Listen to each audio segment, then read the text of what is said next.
Yes sir, दोनों side है। कफ वाला है, पित्त वाला है, वात वाला है, कहाँ हो रहा है? अग्रे वात वहन नित्यम, मध्य वहत पित्तला। अग्रे वात वहन नित्यम। यहाँ देखिए जरा, ये नाक है, इसके एक उंगल नापना है और यहां पर उंगल रखना है ऐसा करके। तो आपको वहां स्पाइक दिख रहा है कि नहीं? अब जो स्पाइक है वो देखिए जरा किस जगह में हो रहा है। उसको उसको मिडल में रखना है, यानी कि सुपरफिशियली नहीं, डीप में नहीं, मिडल में रखना है। जब आपको रखोगे तो आपको स्पाइक लगेगा इस उंगली में। जब आप लगाओगे तो स्पष्ट रूप से वातज में एकदम जल्दी जल्दी जल्दी जल्दी लगेगा, पित्त में जोर जोर से लगेगा और कफ में मोटा मोटा सा लगेगा। गुरुजी हो ही नहीं रहा है यहाँ पे। मध्य, हाँ जी यहाँ तो फील ही नहीं हो रहा बिल्कुल भी। दिव्या जी, आप देखिए ना, प्रयास करिए, प्रयास करने से ही होगा ना। ये देखिए जरा, यहाँ पर मैंने एक उंगली रखा और यहाँ पर मेरे को तो स्पष्ट दिखाई दे रहा है। थोड़ा सा दबाइए ना, आप तो एकदम थोड़ा सा दबाइए, एक उंगली देखिए, मुझे तो अच्छी तरह से यहाँ पर फील हो रहा है। हाँ सर, क्लियर फील हो रहा है। हाँ राजेश्री, आप देखिए जरा, ये कफज प्रकृति वालों को, मेरा तो शरीर वातज है इसीलिए मुझे दिख रहा है, लेकिन कफ वालों को पता नहीं दिखेगा नहीं दिखेगा। मुझे फील नहीं हो रहा सर, मुझे लग रहा है मेरा भी कफ प्रकृति है। हाँ, गुरुजी मुझे तो कुछ भी नहीं फील हो रहा है। हाँ, तो कफ प्रकृति वालों को फील नहीं होगा। ना गुरुजी, आपने जो बताया था तीन जो ये है कफ, कौन से है वो उंगलियां? नहीं, जस्ट यहाँ पर एक उंगली रखना है। नहीं, ये उंगली कौन सी, कफ वाली उंगली है क्या? कफ पित्त, वो जो उंगली है, वायु वाली। पहली वायु वाली है और दूसरी वाली पित्त और तीसरी वाली कफ। अच्छा रिंग फिंगर कफ है, मिडिल फिंगर पित्त है, इंडेक्स फिंगर वायु है। लेकिन यहाँ जब हम उंगली रखेंगे ना, तो हमने यहाँ पर एक सूत्र है, वातादिक वहन मध्य। आपकी इस उंगली के बीचों बीच स्पाइक अगर हो रहा है तो ये जो कुछ भी हो रहा है वहां पर वायु का प्रभाव है। वातादिक वहन मध्य अग्रे, अग्रभाग में वहत पित्तला, इधर अग्रभाग में पित्त है। अग्रभाग में अगर स्पाइक होगा तो पित्त है, यानी ये जो जो समस्या होगा वो पित्त से संबंध रखने वाला होगा। नासा रोग है, अभी मैंने सूत्र पढ़ा। और पृष्ठे वहति श्लेष्मला, पीछे की ओर यहाँ पर अगर इस उंगली के तीन भाग अगर करेंगे, अग्र भाग में पित्त, मध्य भाग में वायु, पीछे की ओर भाग में अगर स्पाइक लग रहा है तो यह कफ है। पीछे ही फील हो रहा है बिल्कुल। हाँ, करते करते होगा, करते करते। ऐसा नहीं ना कि आज आपने शुरू किया और आज ही फील हो जाए, तो फिर तो 30 दिन तक आप कहाँ टिकेंगे। सर ये कफ का होगा तो कभी कभी मिस हो जाएगा ना? हाँ, कफ का अगर मैंने देखा, ज्यादातर जो कफज प्रकृति वाले हैं उनको दिखता नहीं है, और रेडियल आर्टरीज में भी बड़ी मुश्किल से दिखता है, बाकी दूसरे नहीं, अगर सर ब्रेन में कफ होगा तो ये कभी कभी मिस हो जाता है ना। हाँ, ऐसा होता है। तो श्रवण ऐसा ही हो रहा है। मानसिक प्रकृति को कैसे पता चलता है? कैसे? मानसिक प्रकृति का कैसे पता चलता है इससे? मानसिक प्रकृति बोली ना आपने कि इससे पता चलती है, इस वाली आर्ट इससे। हाँ जी, हाँ जी, देखो, मरणम जीवनम कामम कंठ रोगम शिरोरुजाम। इंसान की मृत्यु, जीवनम इंसान का जीवन, जीवन यानी जीने की हौसला उसमें कितना है, कामम उसके मानसिक स्थिति, कामम उसके मानसिक स्थिति, कंठ रोगम मतलब कि मन कैसा है का मतलब उस मन में वायु का प्रभाव है, कफ का प्रभाव है या पित्त का प्रभाव है। मन हमेशा कफ से प्रभावित होना चाहिए। मन हमेशा किससे प्रभावित होना चाहिए?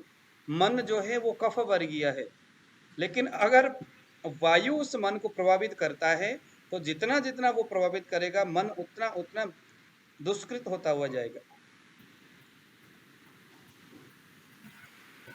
तो यहाँ आप लोग ने ये चीजें देखना है। ये वसव राज्य नाम के जो ग्रंथ है इसमें से मैंने निकाला।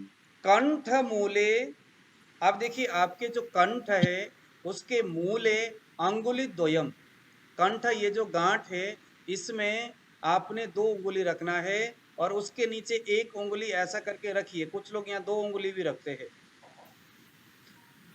2 उंगली अगर रखेंगे तो वहां पर 2 उंगली में देखिए जरा स्पष्ट आपको स्पाइक वहां नजर आनी चाहिए।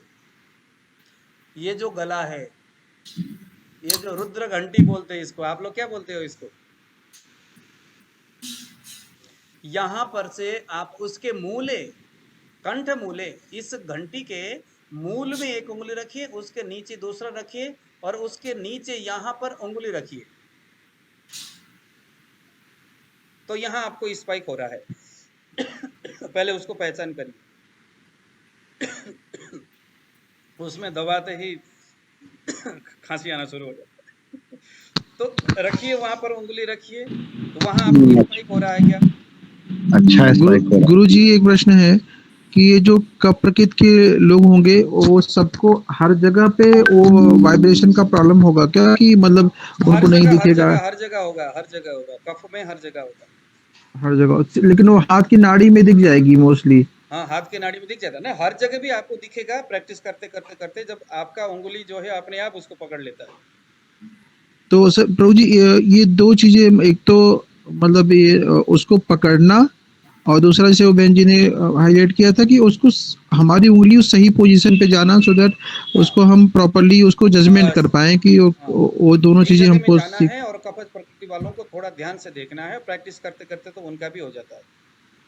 अब आप ये बताइए कि आप लोग ये बताइए कि किन किन को अपने कंठ, यानी जो कंठ जो रुद्र घंटी है उसके मूल से 2 उंगली करने पर वहां पर आपको स्पाइक लग रहा है? है, लग रहा है स्पाइक। जी मुझे भी स्पाइक हो रहा हाँ जी, है जी, मुझे भी। अब देखिए जरा, वहां से हमने क्या क्या चीजें देखना है, वहां से क्या क्या चीजें देखना है। देखो, आगंतुकम ज्वरम, आगंतुक ज्वर, जैसे अभी कोरोना जो है वो आगंतुक ज्वर है। कोरोना क्या है? ज्वर के अगन बारे में 2 तरह के ज्वर बताया है ना? ज्वर 2 थे, लेकिन आगंतुक 2 प्रकार के ज्वर। आप प्लीज सभी लोग अपने ऑडियो को बंद करिए। 2 प्रकार के ज्वर है, एक आगंतुज है और एक निज है। निज में क्या होगा? अपने खुद के आहार विहार से प्रकुपित जो अग्नि है, जो पहले आमाशयुक्त व्याधि बताया गया है बुखार को, ज्वर को, तो प्रकुपित होगा, अग्नि स्थान में जाएगा, रस धातु के साथ मिक्स होगा अग्नि, और उसके बाद व्यान वायु और प्राण वायु पूरे शरीर में विक्षिप्त कर देता है और हर जगह जो है गर्मी पैदा होता है। तो यह जो है निज ज्वर हो गया। आगंतुक ज्वर क्या है? जैसे कोरोना है, बाहर से आया है, कोई भी वायरल इस तरह का जो फीवर है, वो सभी आगंतुक ज्वर है। तो यहाँ हमने गले के नीचे से जो देखना है, आगंतुकम ज्वरम, अगर गले के नीचे स्पाइक आपको दिख रहा है, एक विकृति वाला स्पाइक अगर आपको दिख रहा है, तो ये आगंतुक ज्वर हो सकता है, निज ज्वर की बात नहीं हो रहा है यहाँ पर। तृष्णा, यहाँ तृष्णायाम होना चाहिए था, लेकिन राइटर ने थोड़ा गलत कर दिया। आगंतुकम ज्वरम तृष्णायाम आयासम मैथुनम क्लमम, तो ज्वरम आगंतुक ज्वर हो गया, यानी कि इस तरह का कोई भी वायरल है, इन्फेक्शन वगैरह से आपको बुखार हो गया। तृष्णाम, बहुत ज्यादा प्यास लग रहा हो अगर। मैथुनम क्लमम, मैथुन से शरीर में जो क्लम उत्पन्न हुआ है, उस वक्त भी वहां पर नाड़ी प्रॉपर तरीका से आपको एक विकृत अवस्था में आपको स्पाइक दिखेगा। मैथुन के बाद या उसके बीच में उस जगह में कंठ मूल्य, वहां पर एक विकृत अवस्था में नाड़ी बहता हुआ स्पाइक होता हुआ आपको दिखेगा। उसके अलावा भयम, जब आदमी भयानक भयभीत होता है, शोक में, कोप में, कोप यानी डर, कंठ नाड़ी विनिर्दिशेत, कंठ में स्थित जो नाड़ी है वो दिखाई देता है प्रॉपर तरीका से विकृत अवस्था में। अभी अगर आप नॉर्मल अवस्था में हो तो कंठ में सामान्य नाड़ी दिखेगा, रोज आप देखते रहिए अपने कंठ में, तो वो जो दिख रहा है वो सामान्य नाड़ी है। ऐसे में अगर कोई आगंतुक ज्वर को लेके आएगा और वहां आपने उंगली रख दिया, तो आपको जो स्पाइक दिखेगा वो क्या है? वो असामान्य नाड़ी है। कहाँ दिख रहा है? कंठ।